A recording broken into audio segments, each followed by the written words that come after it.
I mean, listen, what you guys did for New York and the skaters out there is phenomenal, man. Thank you very much. Bro, without a doubt. Mixtape? I mean, come on. Looking dude. back in those videos, man, it's like a special time in skateboarding, you know? Oh, my God. Yeah, let's talk about the movie.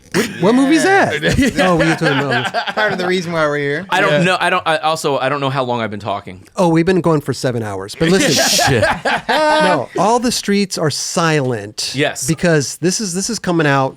This is out now, pretty much. Well, I mean, now- before we film this, you know. Yes, whatever. yes, yes. So this is out now. At this point, it is out. Yes, It'll be yes. available digitally for you to digitally download and own on, I think, September 7th, September 4th, or September 7th. Okay. Yeah. Yeah, like in a month. Yeah. Yeah. From when this is being shown. So you've been working on this for a long time. I loved it. It was such a man. Let me tell you something, because these stories need to be told. These stories need to be told on like a global scale, you know. And we try our part here. But these stories, man. I just can't believe you videotaped all that stuff and no one was doing that. I have back to then. say, it's pathetic how little I videotaped. But you got all that crazy. Still have all stuff. the footage that way, yeah. Just everything from that era being documented. You know, I don't know if you saw the Soleil Moon Frye. She is a friend of mine, and I watched our doc with her right after I watched her doc. And That's sick. I was blown away. Well, listen, I had a crush on little Punky Brewster. But, Oh, my God, yeah. Yeah. She's the greatest. Oh, my God. She used to hang out with all of us. That's what I'm saying. And Yeah, for her to put all that stuff in it and give praise to Justin Everybody, Pierce and Harold everybody, Hunter and Peter, all that, yeah. Peter BC and everything. Yeah. Like I was blown away. Yeah. I was blown away. You didn't know. You were I just had watching no it. idea. I'm like, oh, Soleil Moon Frye, little Punky Brewster. I'll watch this. Yeah. And then all of a sudden, here's New York. I'm like, this is fucking incredible. Oh, yeah. Yeah. And so now your film, the documentary, I'm like, God, the story, thank God. You know, Yeah. this shit needs to be told. I'm lucky, you know, as you pointed out, Kelly, that I shot it all. Yeah. You know, or whatever I have. Exactly. But it really is like Jeremy Elkins, the loop ended. 7 hours. No. All right. Go ahead, So yeah, I mean, I'm lucky that I filmed everything, Right. but it was Jeremy Elkins' handiwork and his handling of the material that really, Brought it to life. you know, brought it to life. And when he started it, you know, when I agreed to be like, all right, you want to go take all of my footage and go down this journey, it was a documentary about the making of the mixtape. It was about this. So that was really how this all started. And that's how he got like the Stretch Armstrong footage and, you know, and then he went down the rabbit hole I was gonna say, it kind of morphed into this whole new direction. Yes. So after he interviewed me, I think one of the first interviews he got was Moby. The circle of people that were in that at that time was insane. I think it was, talent. I think they were just kind of looking for people who were around New York in the 90s. And it was like very early on and they were trying to pull favors. And someone was like, oh, I think I can maybe get an interview with Moby. And they said it to me. And I was like, oh, yeah, I gave that guy his first DJ job. And they were like, what? And I was like, yeah, he was a DJ at the nightclub that like Stretch Armstrong and all these guys sick. went to. So when he went there, then they were like, oh, wait a minute, this even goes further back to this club, which I'm very happy about because Beasley, my partner, who is the reason why even when Zoo York happened, Fat Farm happened, he died of brain cancer. Oh, man. Like, and it happened so quick. Like we were doing Trip and like dancing and partying around one day, and then he was like, I got brain cancer, had surgery, and then was like gone. Wow. And it just like, you know, he's in the doc, and I was like, you need to, you know, we found footage of him explaining how you need to get Kid Capri and, you know, and do a jam like this. And, you know, he just got really like, wow, this is so much deeper than how this just happened. This is the end result of like friendships that went past, you know, for a decade earlier. And then, you know, and then they started doing the interviews, and it was just at that point still I was just like one of the talking heads. Sure. But then as they got people like Stretch Armstrong, and he was like, oh, Eli gave me my name. Then at a certain point, you know, I was very sensitive about well, I was okay with giving the footage and then being a person who was talking about the movie. Sure. But then Jeremy and Dana Brown, the producer, were like, look, we're going to make you the narrator because we need you. Everyone talks about you. So we're going to use you to motivate the story arc. And now you're not going to be a talking head. Okay. And I was like, so I don't understand. And they were like, well, your interview, because it's not narration. It's my interview. They just cut me out. Right. Yeah. Interesting. Okay. Yeah. They're like, we're just going to use your audio. And then when you say something like, oh, and then me and my friend started Trip, then they'll cut to somebody else who they did an interview with to back up my statement. And then when that happened, I was like, so how are you starting in this? And they were like, Eli grew up with a little boy, grew up in New York City. And I was like, so are you making a film about me? And they're like, yeah, it's kind of about you now. And I was like, so just to be clear, the film's about me now and I'm not going to be in the movie. And they were like, yeah. And then I was like, all right. So, and like at that time I was like talking about being a producer on the film because how could I not, Sure. And then I was just like, look, if you're going to make, I trust you guys. Jeremy's super talented, but I can't in good conscience, be the producer of a movie about my own life is just disgusting, just like distasteful. And I was like, I don't even want to watch it. Like, you go and do what you have to do. Okay. And then when you get to a point where you think you're almost done, I'll come and watch it. And I'm only going to give you comments on inaccuracies. Oh, gotcha. Because I don't want to be like, I don't like how I sound there. Yeah, I did this other cool thing. As you can tell, I talk too much. So I was like, I wanted to let this be Jeremy's thing. Yes. And I think it was done amazingly because it was about you. It was about like your footage and what was going on at the time, but it was done like it would have been a totally different film if you were in it. Yes. Right? Yeah. It would have been totally different. I like how I'm sort of like the dungeon master. Like I'm just sort of there, and then I do something. I don't want to make that sound egotistical, but I was more so, and I even say it that this is about everybody else. Yes. Yeah. Yes. Yeah. And this is what I loved about it though, because now that I'm finding out, they took your interview and used that as a voiceover. Yeah. Because it didn't sound like you had a script and you were voicing over something that was happening at that moment. It was just this voiceover. Yeah. Full disclosure, there's 2 or 3 times that there is like you need to like we needed to this. get from point A to point B. Little transition. A transition. That's fine. It. Yeah. But yeah, besides the transitions, the whole thing is just my interview, my original interview, the one that ends with your little still fish works. eye. Yeah. It's so that's how this whole thing came to be. I love it. Me too, bro. Yeah, he did a great job. It turned out It was really, really good. I need to. Can they work on my life story? Yeah. What's his name? Jacob? No. Jeremy. Sorry, I Jeremy. got his name first. Sorry, Yeah. Jeremy. Yeah, I'll learn it. I'll get it. Jeremy the No, jeweler. but they did a fantastic job. It was so good. I've had a couple of people who've seen the trailer. I'm not going to mention any names, but people you'd know who've been like, "Yo, bro, check this out," and have DM'd me like shoe boxes of videotapes, and I'm like, don't give me that shit. Like, Right. Go find your own Jeremy Elkin. Like, I could never make this. Right. I mean, the only Jeremy. I have a guy called Only You Jeremy is what I tell Jeremy because he's one of a kind.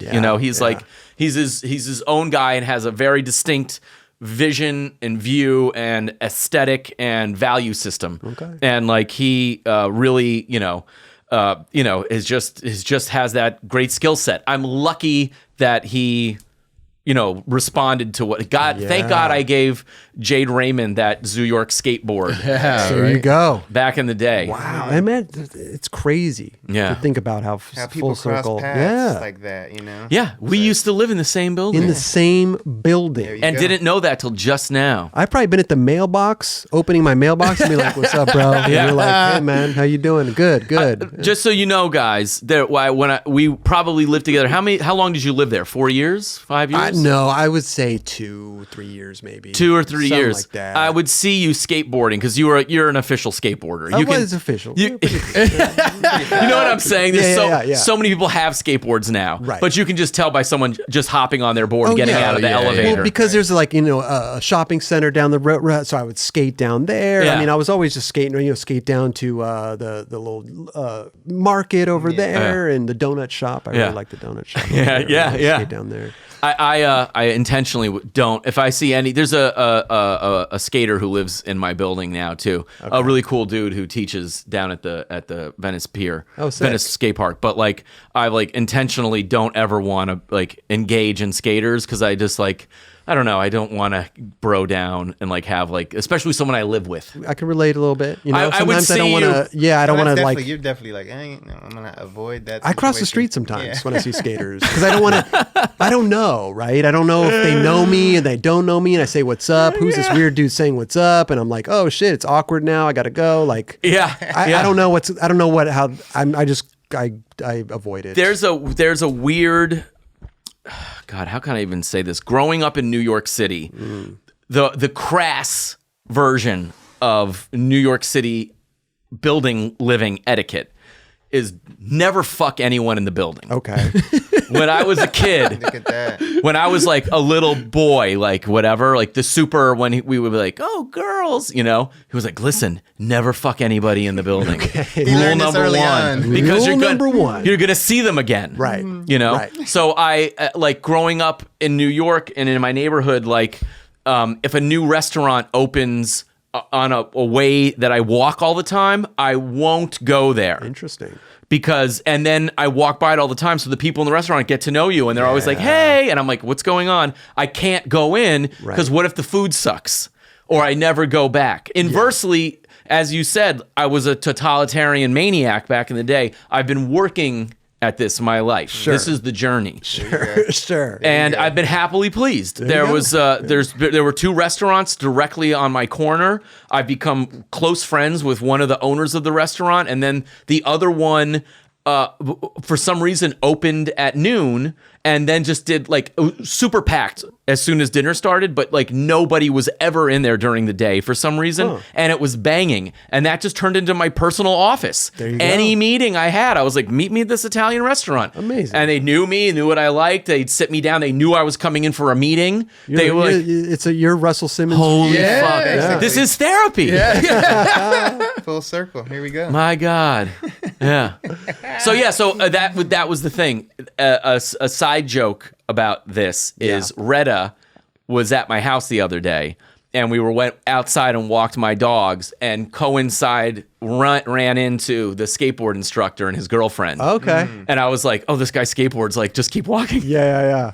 And we walked by, I was like, hello. And then the guy was like, to Retta, aren't you a comedian? And I was like, oh no. And he was like, I don't know, are you a skateboarder? And he was like, he had a Dogtown shirt on, come on, man. And he was like, yeah, the barracks. He was like, Wednesdays with Retta. Right. Yeah. And so I was like, all right, man, what's going on? We're friends now. Yeah. No, man, it's tough in your building, right?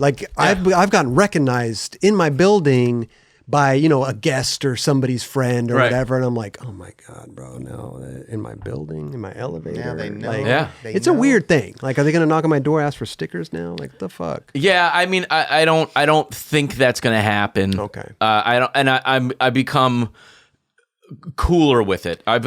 Whatever, especially this film is a lot of Eli, and it's very flattering towards me. Yes. And I'm most pleased with myself of not being the tyrant, of being like, you know what, my gift to you is these tapes, this interview. You're an amazing artist. Go do what you want, and I'm okay with that. Feels good. Right? It does. The release. It is. You need to give up at a certain point. Right. You can't do that. It's tough. It's tough to sit with people and watch it. I watched it with Punky Brewster. It was embarrassing. Really? Hey, tell Punky I said hello. I will. She's gonna be so excited that you brought this up without me, setting it up.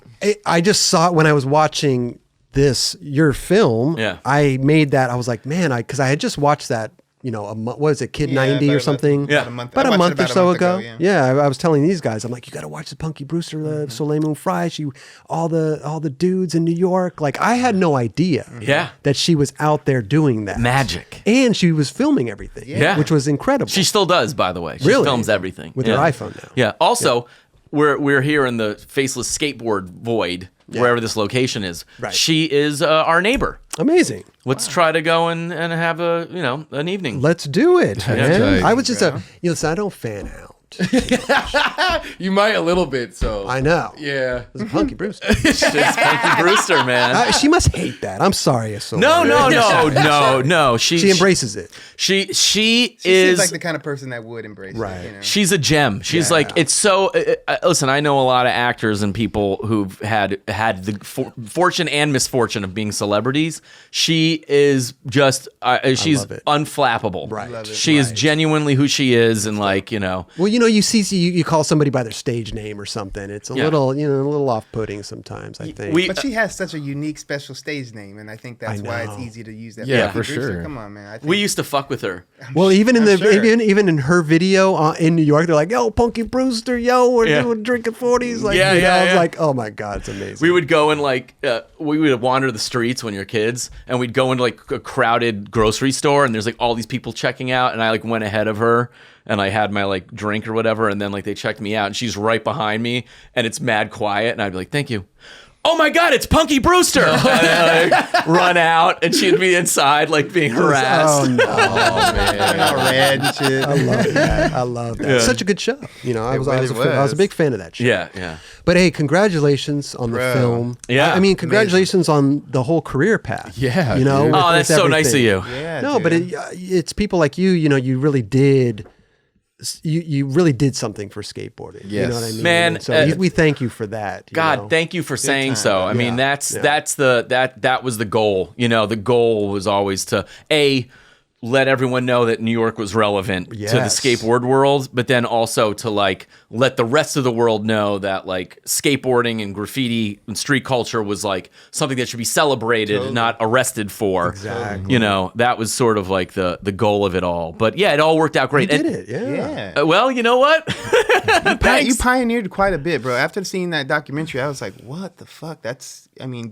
The close ties that you brought together from skateboarding to hip hop to nightlife in New York. I mean, it's pretty relative. It's pretty insane. It's insane. I love connections and how that's how come like I'm fascinated by you. We were in the same building, and then you bringing up Punky Brewster, that sort of stuff, and that's how relationships happen. Yeah. Because however it worked, what's his name? KG from the Cold Crush Brothers, who just looked like, you're a dad. What's the dad doing here? Right. And he wants the microphone. Oh no. Yeah. This can't be good. Yeah, but there's like a thing like I guess I'm just lucky to have the sensitivity to be like, you know what? Let's try this. right. You want to get on the microphone, Gramps? Like, all right, let's see what you got. Yeah. Imagine if you turned him down. If I turned him down, I would never know what I had lost. And that is really the problem with saying no. Right. Because when you say no, you could be saying no to your future wife. You could be saying no to the guy who's going to give you your dream job, the guy who's going to give you the kidney replacement you need. There you go. As long as you engage and say yes, that's that is 110% why I am who I am and what I'm committed to. And just not be a dick. Yes. I mean, you never know who's going to be in a certain position later down the line or whatever. Exactly. You know? And what we were talking about, Vice versa. me not wanting to talk to a skateboarder or go to the restaurant. Right. It's like, I know my shortcomings and I know where I want to improve on myself and become a better person. And, I'm happy that Reddit was recognized. And now that I'm cool with you got to come have a reunion at R2. I'm down. I'm down. I wonder if my neighbor's still there. Jesus Christ. He tried to teach me guitar one time. It was horrible. Where is that like button? Right? Is it right here or right here? Just a little scroll coming down the bottom. It's Subscribe. over to it's on your on my left. right? It's on No, my on left. your left. Hey, Yeah. hit that Right there. button right there. Right there. Right Yeah, there. please. The like button's kind of like in the middle there. It's like we're kind of it's like right here? Kind of. Like right and there? The subscribe's like over to the left. Like right over there. All right.